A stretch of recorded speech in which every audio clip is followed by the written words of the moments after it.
Let's get it on now. Select and make your first pick. Let's get it on now. 10, 9, 8, 7, 6. Let's get it on now. Choose and pick the best one. Let's get it on now. 5, 4, 3, 2, 1. Let's get it on now. Select Good and morning. make your first pick. Let's get it on now. 10, 9, 8, 7, 6. If you don't follow boxing but know its champions, you'll want to hear this heartbreaking news. On Friday evening, beloved boxer Lewis James met an untimely death in a tragic car accident in the Bronx. Shortly after his US title win against Michael Eastman, James was driving his green car home from a his match when disaster struck. As he approached an intersection, a speeding vehicle ran a red light and collided with James's car with catastrophic force. Despite the immediate response from first responders and relentless efforts by medical professionals at a nearby hospital, James succumbed to his injuries. The driver responsible for the hit-and-run fled the scene, prompting a police investigation. Authorities are urging anyone with information to come forward to help bring justice for Lewis James and his grieving family. This loss leaves the boxing community and James's family in deep mourning. Lewis James was more than a fighter in the ring. He was a father and a beloved figure whose absence will be profoundly felt.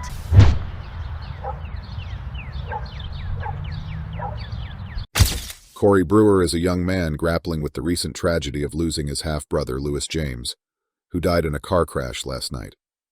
Just a week before Lewis's title fight, Corey learned from his mother, Beatrice, that he had another brother.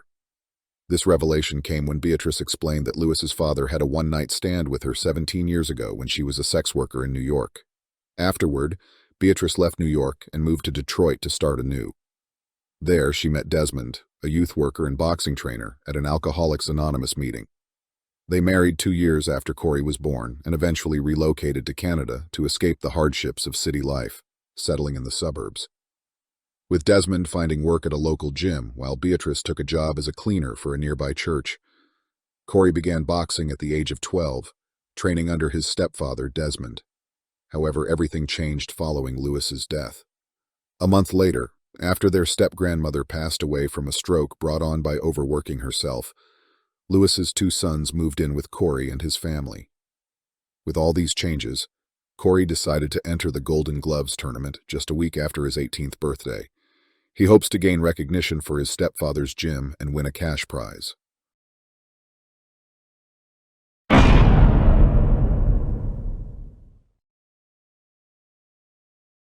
Corey Brewer's career begins with him competing in the amateur Golden Gloves tournament in the welterweight class, where he quickly dominated, winning every match by knockout. He eventually faced 2-time champion Jacob Carter, with the winner receiving a cash prize of $10,000 for their respective gym and the Golden Gloves belt. Carter resorted to dirty tactics during their match, headbutting Corey in the first round. However, this did not deter Corey. He ultimately won the fight by knocking Carter out in the 4th and final round, securing both the cash prize and the amateur belt.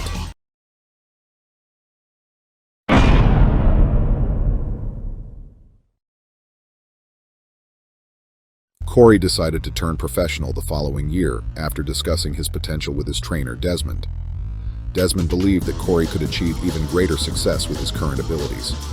However, the gym where both Desmond and Corey train is losing money and is on the verge of foreclosure, making it difficult for Corey to focus solely on his boxing career. Although he initially wanted to study and follow in his stepfather's footsteps, Corey ultimately pursued his boxing ambitions. He had an impressive run, winning 3 fights before competing against the number 8 ranked national fighter, Luke Lyon. The winner of this match would earn a shot at the Canadian welterweight title. Corey triumphed by knocking out Lyon in the 4th round, securing not only the victory, but also an opportunity to challenge the Canadian champion, Theo Jeffers.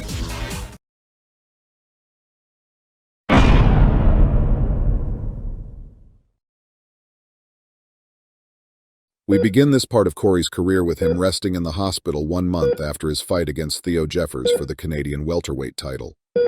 Corey's brother rival, Theo Jeffers, experienced a significant downfall after facing Lewis James and his rival's death, eventually winning the U.S. title a short time later.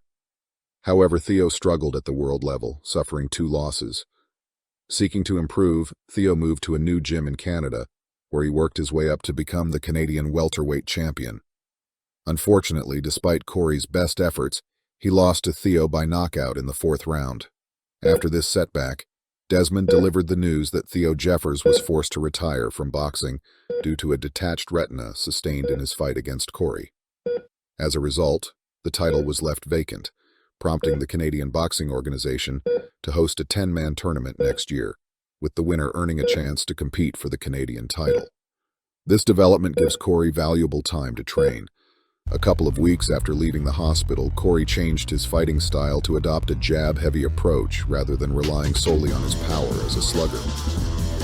This adjustment proved effective, as he won all 4 matches leading up to a showdown with his rival and former amateur champion Jacob Carter on an ESPN undercard. The event was nearly canceled due to a fight almost breaking out between the two fighters.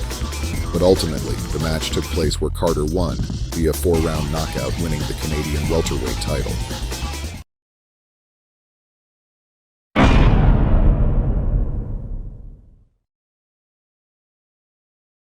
We begin this part of Corey's career 1 year after he won the Canadian welterweight belt. During that time, Corey defended the title 5 times, earning him a rank of 10th in the world and putting him in contention for the North and Central American title. This title would be significant, as it could cover an additional 3 months of rent for his gym. However, something big happened one day after completing some weight training in the gym. Desmond informed Corey that the #1 contender for the world champion had to pull out at the last minute, and the champion had handpicked Corey to fight him. Desmond also mentioned that the cash purse was enough to buy the gym. If Corey could survive the full 12 rounds of the fight, the purse would increase to a sum sufficient to save the gym, win or lose. Given this opportunity, it was a no-brainer for Corey to accept the fight. The current welterweight champion, Cameron Liam Miller, was on a record-breaking streak, boasting 35 wins with no losses, all of which ended by knockout within 5 rounds. Despite this, Corey still chose to take the fight on short notice. The bout itself turned out to be one of Corey's hardest tests. No matter how hard he got hit, he kept fighting. Despite his best efforts, Corey eventually lost, getting knocked out in the 8th round. After the fight, Corey was rushed to the hospital, where he received the devastating news that his boxing career was over due to a broken jaw.